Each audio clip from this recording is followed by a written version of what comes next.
94 Rocks the Dark. It is that time again. It's time to get to know a band here. We play on the Dark, and tonight I'm talking with the guitarist from the band of Virtue, that being Damon Tate. And Damon, first of all, thanks so much for joining me. How you doing tonight? Oh, man, I'm doing fantastic. Hey, having me. Thank you for having us.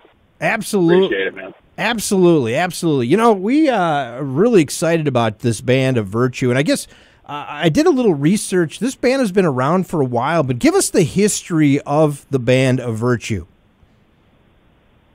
Oh, there's a lot of history. To distill it as quickly as I can, myself and Mike, the other guitar player, we've played in bands basically kind of like a third of our lives. So, you know, we grew up together, always played. Tyler, our singer now, he's always played in bands. We've, played shows together in Michigan. And it just worked out that at the time when our old vocalist quit, Tyler was able to step in like immediately into touring, into some of the more faster paced parts of the band world. We met our drummer Ryan, our new drummer. He actually lives in Calgary, Alberta, Canada. So like people during the pandemic or a little bit before it, we found people on Instagram. We just had chatting, talking, and struck up a conversation. There was mutual interest, and now. So, how you mentioned the pandemic and that. Let's talk about that for a minute, because obviously it affected every band differently. This band, obviously, you might have had some songs out before, but for at least national wise, really, once the pandemic kind of ended, is that when really you started to take off?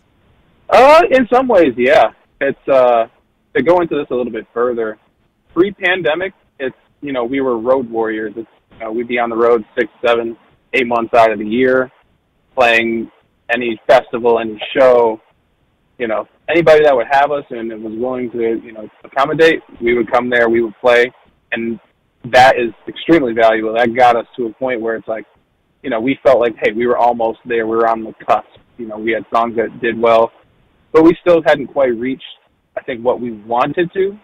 The pandemic, it was bad in the sense of, we had to cancel tours. We were supposed to go back overseas, do Canada, potentially, going to South America, a couple of other places. But in hindsight, it probably was the best thing for us, because when you're going that fast, a mile a minute, you sometimes lose some of the details, some of the nuance. We were able to kind of take a step backwards, look at, examine everything that we were doing. And even just musically, it's other songs or lyrical topics or stuff that we want to fully express, or even as people, as friends, like not being able to see each other. And then sometimes, just feeling the loneliness or the depression or anything else, you might not want to reach out to the other person. But when you finally got back into the room, it's like, it almost kind of felt like we became better friends, better brothers, better just people to everybody. And in a sense, it's translated over to the music, because now it seems like it's caught on a little bit more here. Everyone's enjoying the experimentation. And I would just say all of us, we just feel reinvigorated, to a different degree. We know a lot more on the business sense. We know a lot more about ourselves. And then as long as we're honest and authentic, it's going to translate into the music. So.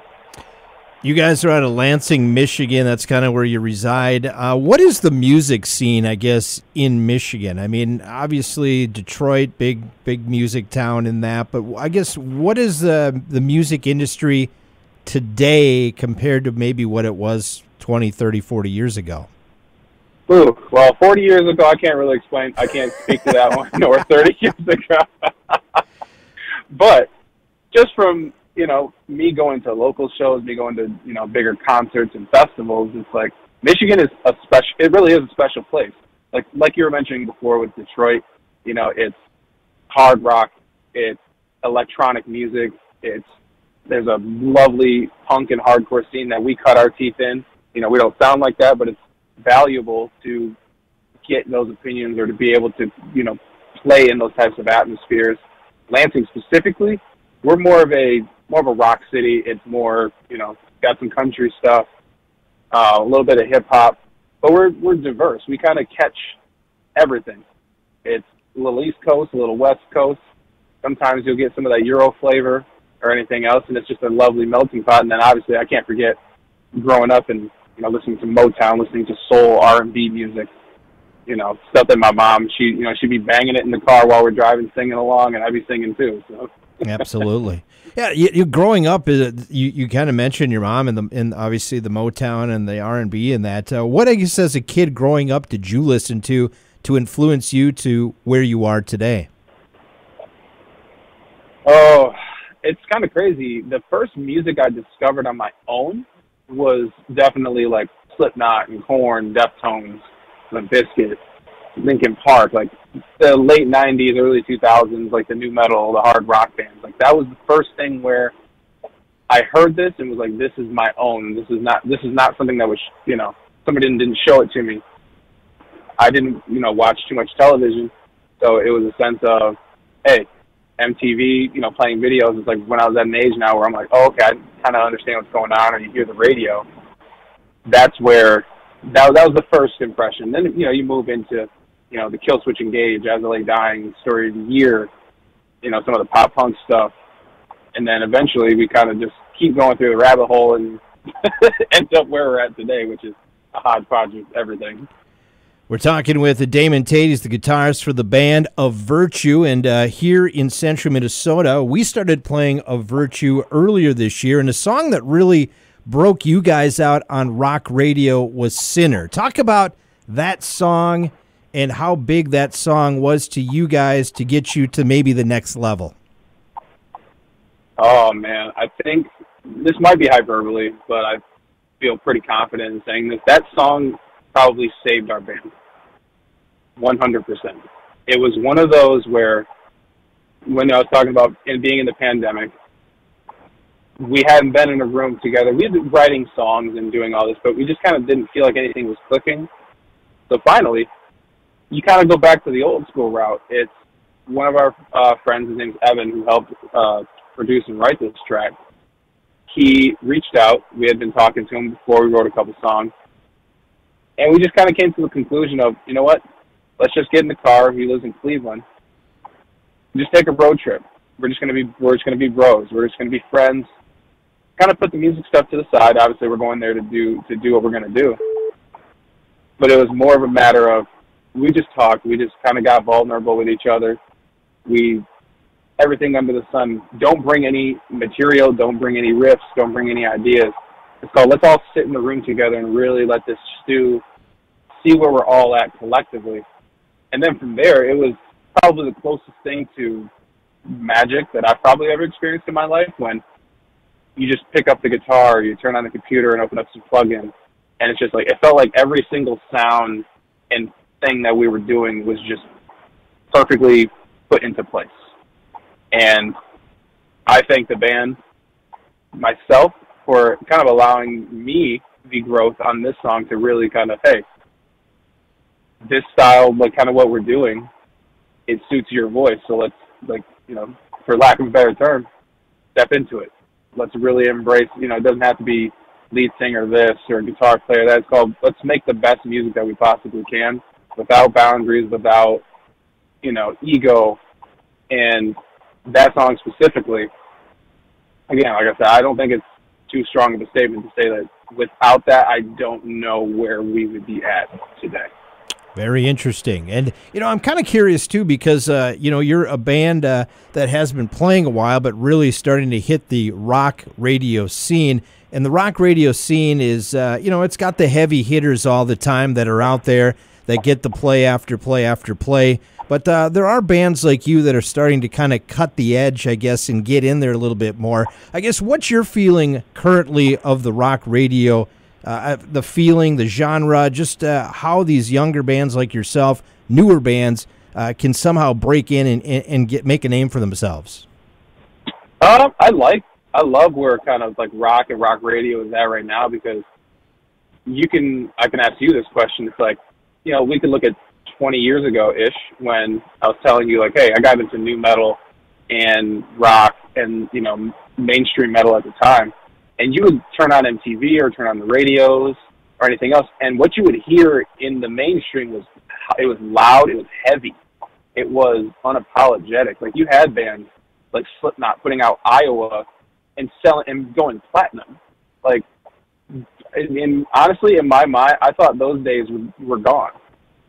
But now, with XM, with, you know, FM radios, with anything else, it's like, it really feels like the younger bands, like now that with as much of a track record of how heavy music is more, it's forcing some of the, you know, older, like the evergreen bands, the legendary bands, to kind of reevaluate what they do.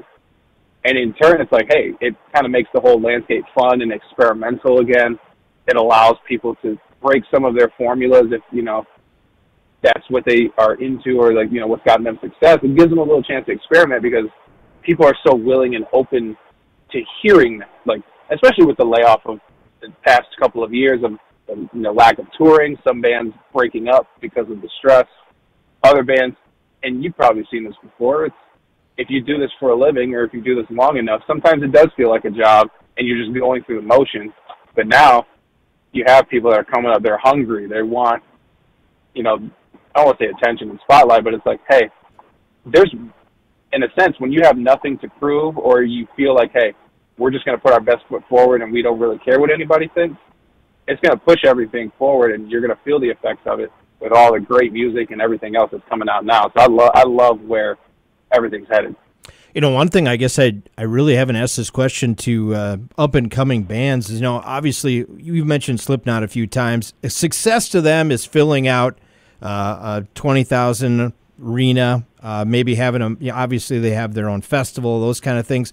What is success to a smaller up-and-coming band? And I guess more getting right to the point, what's success to you guys of Virtue mean right now?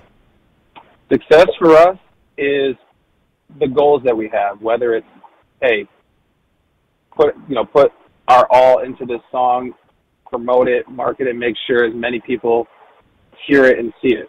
It's when we play the shows that we have, it's putting the detail into fine-tuning, whether it's, you know, are we going to have some lights? Are we going to do something cool for some crowd interaction or crowd participation? It's really stepping up the live portion of our shows, the merchandise. It's all of it for us as far as success is just doing the best that we can do with the knowledge that we have. And if we don't know something, seek that out, see what we can do, see what we can find, and really just hone in on our craft. Because at the end of the day, I can sit here and say, hey, success for us would be playing, you know, an 18,000 cap amphitheater, or, you know, selling 1 million records, which are great and, hey, probably are on our whiteboard of things to do.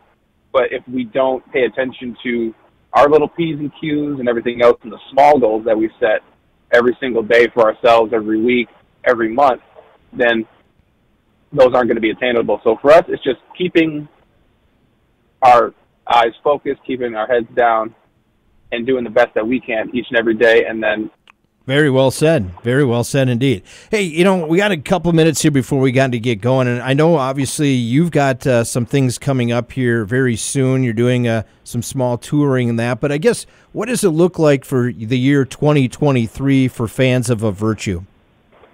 2023, we got a lot of cool stuff planned.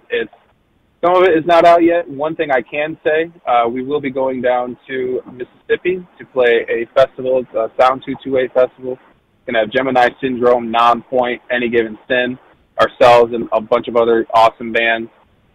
At the moment, right now, again, finalizing a few different little things as far as maybe some, you know, potential releases or potential shows or tours.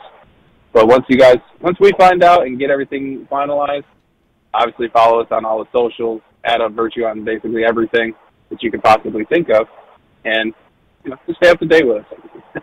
Awesome. All right, I want to talk about the current song that's spinning right now on 94 Rocks, which is Cold Blooded. Talk about this song. What is this all about?